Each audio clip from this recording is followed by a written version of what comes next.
중종 1년 1506년 가을이었습니다. 강릉 북평촌에 소문이 퍼졌습니다. 신명화의 딸이 그림으로 도둑을 잡았다는 소문이었지요. 사건은 이렇게 시작되었습니다. 어느 날 밤 신명화의 집 사랑채에 도둑이 들었습니다. 귀한 벼루와 먹, 그리고 중국에서 들여온 화첩이 사라졌습니다. 아니, 이게 어찌된 일이오? 신명화가 소리쳤습니다. 마을 사람들이 모여들었지만 범인을 찾을 길이 없었습니다. 그때 7살 난 딸 사임당이 나섰습니다. 아버지, 제가 범인을 찾을 수 있습니다. 뭐라고? 내가? 예, 아버지. 범인의 얼굴을 그릴 수 있습니다. 사람들은 웃었습니다. 7살짜리가 무슨 소리를 하는가 싶었지요. 아가씨, 범인을 본 적도 없는데 어찌 그립니까? 마을 이장이 물었습니다. 어젯밤 저는 잠이 오지 않아 마루에 나와 있었습니다. 달이 밝았지요. 그때 사랑채로 가는 사람을 봤습니다. 정말이냐? 예, 아버지. 그 사람의 얼굴을 또렷이 봤습니다. 신명화는 반신반의했지만 딸에게 붓과 종이를 주었습니다. 사임당은 먹을 갈기 시작했습니다. 그리고 붓을 들었습니다. 사람들은 숨을 죽이고 지켜보았습니다. 7살 아이의 손에서 놀라운 일이 벌어졌습니다. 먼저 얼굴 윤곽이 그려졌습니다. 갸름한 얼굴, 높은 광대뼈, 그리고 눈썹, 눈, 코, 입. 하나하나 정교하게 그려졌습니다. 저 사람은 한 농부가 소리쳤습니다. 옆마을 박서방 아닙니까? 맞소. 저 튀어나온 앞니, 저 째진 눈. 틀림없소. 사람들이 옆마을로 달려갔습니다. 과연 박서방의 집에서 훔친 물건들이 나왔습니다. 세상에, 7살 아이가 한 번 본 얼굴을 저렇게 정확히 그리다니. 마을 사람들은 경악했습니다. 신명화는 딸을 불러 물었습니다. 임당아, 내가 어찌 그렇게 정확히 그릴 수 있었느냐? 아버지, 저는 한 번 본 것은 잊지 않습니다. 한 번 본 것을? 예. 그 사람의 얼굴을 봤을 때 모든 것이 제 머릿속에 그려졌습니다. 눈썹이 몇 가닥인지, 주름이 어디에 있는지, 점이 어디에 있는지 모두 보였습니다. 신명화는 놀라 딸을 안았습니다. 너는 천재구나. 그 소문은 멀리까지 퍼졌습니다. 조선 최고의 화가 앙견의 귀에까지 들어갔지요. 7살 아이가 한 번 본 얼굴을 완벽히 그렸다고? 앙견은 흥미가 생겼습니다. 강릉까지 직접 찾아갔습니다. 신진사 따님을 만나고 싶소. 대감께서 어찌 이런 시골까지. 소문을 들었소. 직접 확인하고 싶소. 사임당이 나왔습니다. 8살이 된 아이는 당당했습니다. 내가 사임당이냐? 예, 대감. 앙견은 품에서 그림 한 폭을 꺼냈습니다. 이것을 보거라. 복잡한 산수화였습니다. 산과 계곡, 나무와 바위, 폭포와 구름, 수없이 많은 요소가 담긴 그림이었습니다. 잘 보거라. 천천히 봐도 좋다. 사임당은 그림을 한참 들여다보았습니다. 일각이 약 15분 정도가 흘렀습니다. 다 봤느냐? 예, 대감. 앙견이 그림을 거두어 드렸습니다. 그럼 이제 그려보거라. 기억나는 대로. 사람들은 수군거렸습니다. 불가능한 일이었습니다. 그 복잡한 그림을 일각 보고 그린다는 것은 어른도 할 수 없는 일이었지요. 하지만 사임당은 붓을 들었습니다. 먼저 산의 윤곽이 그려졌습니다. 그리고 계곡, 바위, 나무. 하나하나 정확한 위치에 그려졌습니다. 앙견은 눈을 크게 떴습니다. 폭포의 위치가 정확했습니다. 나무의 개수도 맞았습니다. 심지어 구름의 모양까지 똑같았습니다. 한 시즌 약 2시간이 지나 그림이 완성되었습니다. 앙견은 원본과 비교했습니다. 거의 완벽했습니다. 세부적인 붓질은 다르지만 구도와 위치, 요소의 배치가 똑같았습니다. 이럴 수가. 안견은 무릎을 꿇었습니다. 아가씨, 제가 평생 그림을 그렸지만 이런 재능은 처음 봅니다. 대감 과찬이십니다. 아니요. 이것은 천부적인 재능이요. 사진 기억을 가졌구려. 안견은 신명화에게 말했습니다. 진사, 따님을 잘 가르치시오. 이 아이는 조선 최고의 화가가 될 것이오. 하지만 위기가 찾아왔습니다. 사임당이 10살이 되던 해 시댁에서 혼처를 정했다는 소식이 왔습니다. 뭐라고? 벌써? 어머니 이씨 부인이 놀랐습니다. 마님 시댁에서 보낸 서신입니다. 덕수 이씨 집안의 이원수와 혼인을 정하셨답니다. 이원수? 그 양반은 나이가 얼마요? 20이라 합니다. 10살 차이라니. 이씨 부인은 고민에 빠졌습니다. 사임당의 재능을 알았기에 평범한 혼처는 아깝다고 생각했습니다. 임당아, 너는 어찌 생각하느냐? 어머니, 제가 혼인을 하면 그림을 계속 그릴 수 있을까요? 그것이 이씨 부인은 대답하기 어려웠습니다.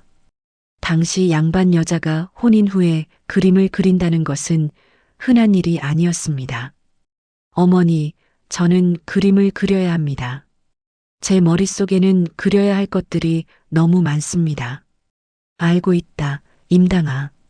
이씨 부인은 결심했습니다. 직접 이원수 집안을 찾아갔습니다. 사돈어른, 한 가지 여쭙겠습니다. 말씀하시지요. 제 딸은 그림에 재능이 있습니다. 혼인 후에도 그림을 그릴 수 있겠습니까? 이원수의 어머니는 의아해했습니다. 그림이요? 여자가 그림을? 예. 제 딸은 천부적인 재능이 있습니다. 그것을 묻어두기는 아깝습니다. 하지만 이원수가 나섰습니다. 어머니, 제가 말씀드리겠습니다. 그는 이씨 부인에게 말했습니다. 사모님, 저는 학문을 좋아하는 사람입니다. 그림도 학문의 한 부분이라 생각합니다. 제 아내가 재능이 있다면 마땅히 개발해야지요. 이씨 부인은 안도의 한숨을 쉬었습니다. 고맙습니다, 서방님. 사임당이 15이 되던 해 큰일이 일어났습니다. 안견 대감이 세상을 떠나며 사임당에게 그림 하나를 남긴 것입니다. 이 그림은 내가 평생 공들인 작품이요. 하지만 미완성이요. 안견의 제자가 그림을 가져왔습니다. 대감께서 마지막 유언을 하셨습니다. 사임당이라면 완성할 수 있을 것이라고 하셨습니다. 그림을 펼쳤을 때 사람들은 숨을 죽였습니다. 거대한 산수화였습니다. 대부분이 완성되었지만 한쪽 구석이 비어 있었습니다. 이 부분을 어찌 채워야 할지 모르겠습니다. 제자가 말했습니다. 대감께서는 무언가 부족하다 하지만 무엇인지 모르겠다고 하셨습니다. 사임당은 그림을 오래 들여다보았습니다. 아, 알겠습니다. 뭐가 부족합니까? 생명입니다. 생명이요? 예. 이 그림에는 산도 있고 물도 있고 나무도 있습니다. 하지만 생명이 없습니다. 사람도 없고 동물도 없고 새도 없습니다. 아, 저 빈 곳에 생명을 넣어야 합니다. 그래야 그림이 살아납니다. 사임당은 붓을 들었습니다. 빈 곳에 작은 초가집을 그렸습니다. 그리고 연기가 피어오르는 굴뚝을. 집 앞에는 아이가 놀고 있었고 개 한 마리가 짖고 있었습니다. 하늘에는 새 2마리가 날고 있었습니다.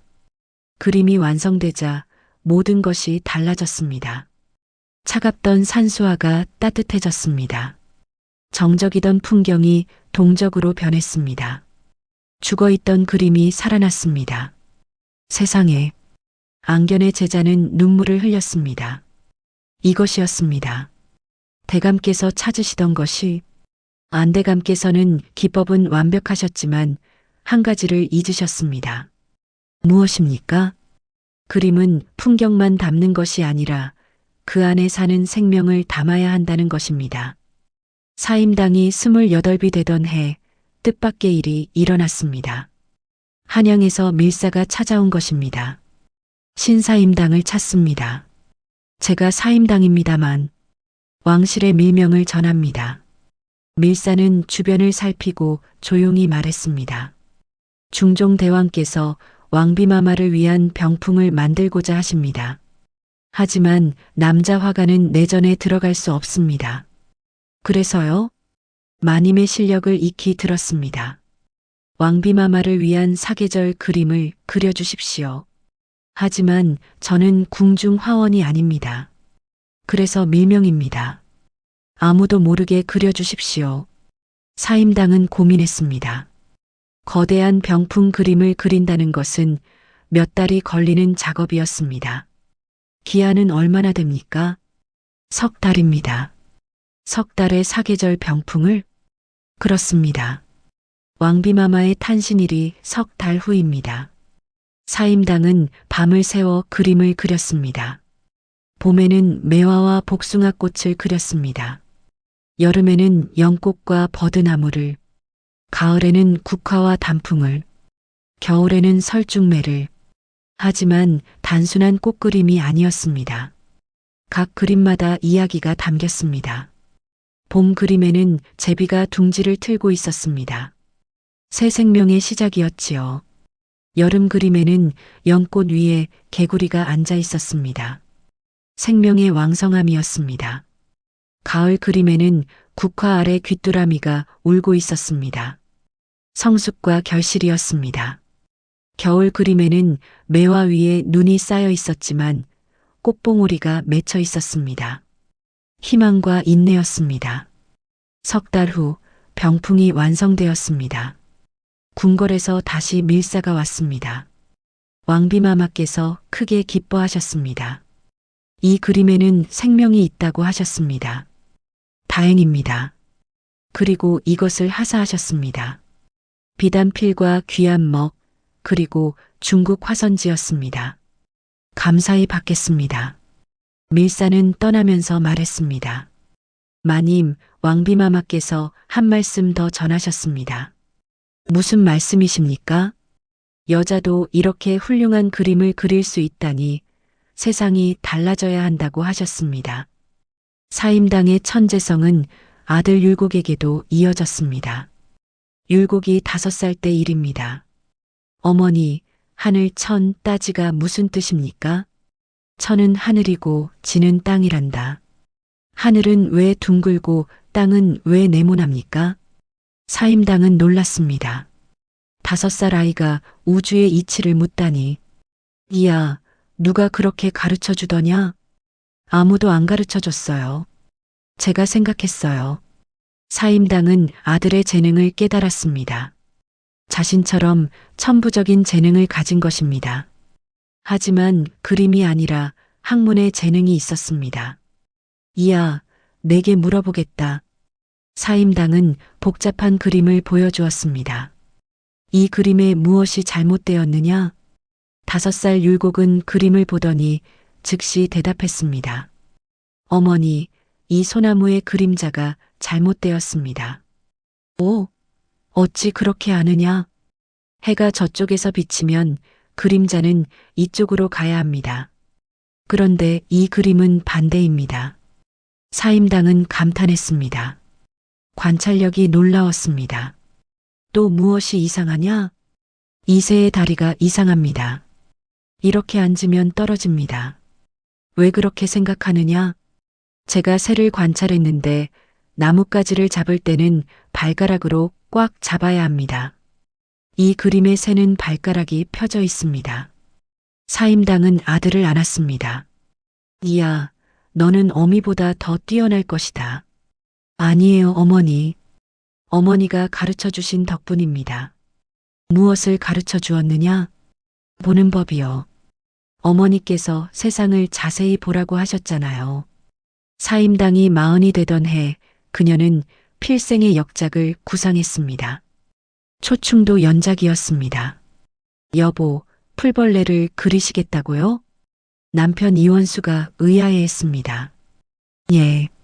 풀벌레에 우주의 이치가 담겨 있습니다. 풀벌레예요? 그렇습니다. 작은 벌레도 생명이고 그 생명에는 하늘의 이치가 있습니다. 사임당은 마당에 나가 한 달 동안 풀벌레를 관찰했습니다. 어느 날 율곡이 물었습니다. 어머니, 벌레를 그리려면 하루면 충분하지 않습니까? 왜 한 달이나 보십니까? 이야, 겉모습만 그리는 것이 아니란다. 그럼 무엇을 그리십니까? 생명을 그린다. 저 메뚜기가 어떻게 움직이는지, 무엇을 먹는지, 어떻게 위험을 피하는지, 그 모든 것을 알아야 진짜 메뚜기를 그릴 수 있다. 사임당은 관찰 일지를 적었습니다. 메뚜기는 아침에 풀잎 위에서 이슬을 먹는다. 점심에는 뜨거운 햇빛을 피해 잎 뒤에 숨는다. 저녁에는 다시 나와 풀을 뜯어먹는다. 밤에는 줄기에 매달려 잔다. 한 달의 관찰 끝에 사임당은 붓을 들었습니다. 첫 번째 그림은 수박과 들쥐였습니다. 여름날 익은 수박 옆에 들쥐가 앉아 있었습니다. 들쥐의 눈은 경계하고 있었고 수염은 떨리고 있었습니다. 어머니, 이 들쥐는 금방이라도 도망갈 것 같습니다. 율곡이 감탄했습니다. 그렇게 보이느냐? 다행이구나. 어떻게 이렇게 생생하게 그리셨습니까? 들쥐를 관찰했기 때문이다. 들쥐는 항상 경계한다. 귀를 쫑긋 세우고 눈을 크게 뜨고 언제든 도망갈 준비를 한다. 그 순간의 긴장감을 담았다. 두 번째 그림은 가지와 방앗개비였습니다. 보라색 가지꽃 위에 방앗개비가 앉아 있었습니다. 방앗개비의 뒷다리는 힘차게 굽혀져 있었습니다. 이 방앗개비는 막 앉은 것 같습니다. 맞다. 방앗개비는 가만히 있지 않는다. 끊임없이 뛰어다닌다. 이 그림은 막 꽃에 내려앉은 순간을 담았다. 세 번째 그림은 오이와 개구리였습니다. 노란 오이꽃 위에 작은 개구리가 있었습니다. 개구리의 발가락은 꽃잎을 조심스럽게 붙들고 있었습니다. 어머니, 이 개구리의 발가락을 보십시오. 정말 섬세합니다. 개구리의 발가락에는 빨판이 있다. 그것으로 꽃잎을 붙든다. 하지만 꽃잎은 연약하니 너무 세게 붙들면 찢어진다. 그래서 조심스럽게 붙든다. 그 섬세함을 표현했다. 8폭의 초충도가 완성되었을 때 한양의 문인들이 모여들었습니다. 이것은 그림이 아니라 생명 그 자체입니다. 어떻게 종이 위에 생명을 담을 수 있습니까? 사임당은 조용히 대답했습니다. 관찰입니다. 오래, 깊이 사랑으로 관찰하는 것입니다. 율곡이 18이 되던 해 과거 시험을 앞두고 있었습니다. 어머니, 제가 글을 써왔습니다. 한번 봐주십시오. 사임당은 글을 읽었습니다. 성리학에 대한 논문이었습니다. 다 읽고 나서 사임당은 고개를 저었습니다. 이야, 이 글은 틀렸다. 예, 틀렸다니요? 내가 쓴 것은 책에서 읽은 것을 옮긴 것뿐이다. 내 생각이 없다. 하지만 어머니, 성현의 말씀을 따르는 것이 성현의 말씀을 따르되 맹목적으로 따르지 마라. 사임당은 마당으로 율곡을 데리고 나갔습니다. 저 소나무를 보거라. 예, 어머니. 책에서는 소나무를 뭐라고 하더냐? 군자의 상징이라 합니다. 겨울에도 푸르니 절개가 있다고 합니다. 그렇다. 하지만 너는 진짜 소나무를 관찰해 보았느냐? 그것이 저 소나무를 한 달 동안 관찰해 보거라. 날마다 보거라. 비 올 때도 바람 불 때도 눈 올 때도 그리고 내가 직접 느낀 것을 글로 써라. 율곡은 한 달 동안 소나무를 관찰했습니다. 그리고 다시 글을 썼습니다. 어머니, 다시 써왔습니다. 사임당이 글을 읽었습니다. 이번에는 달랐습니다. 소나무는 겨울에도 푸르다고 한다. 하지만 자세히 보면 겨울의 푸름과 여름의 푸름은 다르다. 겨울의 솔잎은 더 짙고 더 단단하다. 추위를 견디기 위해 스스로를 단련한 것이다. 좋다, 이야. 이제 진짜 글이 되었다. 어머니 깨달았습니다. 무엇을? 학문은 책에만 있는 것이 아니라 세상에 있다는 것을 관찰하고 생각하고 깨달아야 진짜 학문이라는 것을. 사임당은 미소 지었습니다. 그렇다, 이야. 그것이 진짜 배움이다. 율곡은 그 깨달음으로 과거에 장원급제했습니다. 시험관들은 말했습니다. 이 글은 다르다. 책을 베낀 것이 아니라 스스로 생각하고 깨달은 것이다. 사임당이 48이 되던 해 몸이 많이 약해졌습니다. 어머니, 쾌차하실 것입니다. 율곡이 위로했지만 사임당은 알고 있었습니다. 이야, 어미에게 시간이 얼마 남지 않았다. 어머니, 슬퍼하지 마라. 어미는 행복했다. 하고 싶은 그림을 그렸고 훌륭한 아들을 키웠으니 어머니, 마지막으로 한 가지만 가르쳐 주십시오. 무엇이냐? 어머니의 그림이 왜 그렇게 뛰어난지 그 비밀을 알고 싶습니다. 사임당은 잠시 생각하다 대답했습니다. 사랑이다, 이야. 사랑이요? 그렇다. 어미는 그리는 대상을 사랑했다. 풀벌레도 나무도 돌멩이도 모두 사랑했다. 사랑이 그림을 좋게 만듭니까? 그렇다. 사랑하면 자세히 보게 된다. 자세히 보면 이해하게 된다. 이해하면 공감하게 된다. 그 공감이 붓끝에 담기면 그림이 살아난다. 명심하겠습니다, 어머니. 이야, 하나 더. 예, 어머니. 완벽을 추구하지 마라. 율곡은 의아했습니다. 완벽을 추구하지 말라니요? 어머니의 그림은 완벽한데요. 아니다. 어미의 그림에는 항상 부족함이 있다. 일부러 그렇게 했다. 왜 그러셨습니까? 완벽한 것은 죽은 것이다. 생명은 항상 부족하고 불완전하다. 그래서 아름답다. 사임당은 마지막 그림을 가리켰습니다. 저 포도 그림을 보거라. 포도알 하나에 벌레 먹은 자국이 있다. 예, 보입니다. 일부러 그렸다. 완벽한 포도송이는 진짜 같지 않다. 벌레 먹은 포도가 진짜 포도다. 율곡은 눈물을 흘렸습니다. 어머니, 배웠습니다. 평생 잊지 않겠습니다. 신사임당이 세상을 떠난 후 율곡은 어머니의 그림과 가르침을 정리했습니다. 어머니는 단순한 화가가 아니었다. 관찰의 천재였고 생명을 이해한 철학자였으며 사랑으로 가르친 교육자였다. 율곡은 어머니에게 배운 관찰의 학문을 성리하게 적용했습니다. 책만 읽지 않고 세상을 관찰하고 직접 경험하고 스스로 생각하는 학문을 발전시켰습니다. 어머니는 나에게 눈을 주셨다. 세상을 보는 눈, 본질을 꿰뚫는 눈, 생명을 사랑하는 눈을. 후세 사람들은 신사임당을 기억했습니다. 7살에 범인의 얼굴을 완벽히 그린 천재. 8살에 앙견의 그림을 한번 보고 재현한 신동. 15세 앙견의 유작을 완성한 예술가. 왕실의 밀명으로 사계 병풍을 그린 궁중화가. 평생 관찰하고 사랑하며 생명을 그림에 담은 철학자. 하지만 무엇보다 중요한 것은 그녀가 증명한 것이었습니다. 여자도 천재가 될 수 있다는 것. 재능은 성별을 가리지 않는다는 것. 관찰과 사랑이 학문의 근본이라는 것. 오늘날 우리가 신사임당의 초충도를 볼 때 단순히 아름다운 그림만 보는 것이 아닙니다.